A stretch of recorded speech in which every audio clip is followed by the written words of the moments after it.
ضلع رحیم یار خان کی تحصیل صادق آباد کے نواحی علاقے داؤ اعلیٰ میں دنیا کی ایسی مسجد جو اپنے محل وقوع کی وجہ سے کافی مشہور ہے، جامع مسجد داؤ اعلیٰ۔ اس مسجد کی خاص بات یہ ہے کہ امام صاحب کے کھڑے ہونے کی جگہ یعنی مسجد کا محراب صوبہ سندھ میں آتا ہے، جبکہ بقیہ مسجد صوبہ پنجاب میں۔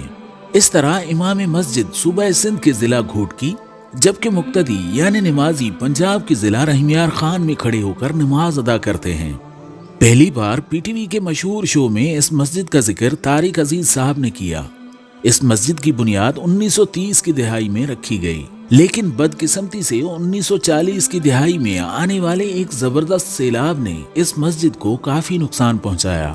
اس واقعے کے بعد اللہ کے اس گھر کی بنیاد مولانا عبدالہادی دین پوری صاحب نے اپنے دست مبارک سے رکھی اور پھر سے اسی جگہ اس مسجد کو دوبارہ تعمیر کیا گیا۔ لیکن وقت گزرنے کے ساتھ اس مسجد کی دیواریں کمزور ہوئیں تو اب ایک مرتبہ پھر سے اس مسجد کو اسی جگہ نئے سرے سے تعمیر کیا گیا ہے اور اب بھی اس مسجد کا تعمیراتی کام جاری ہے۔ اگر آپ نے ہمارا چینل سبسکرائب نہیں کیا تو سبسکرائب کیجئے اور بیل آئیکن کو ضرور پریس کیجئے تاکہ ہماری ہر نئی آنے والی ویڈیو کا نوٹیفیکیشن آپ تک پہنچتا رہے۔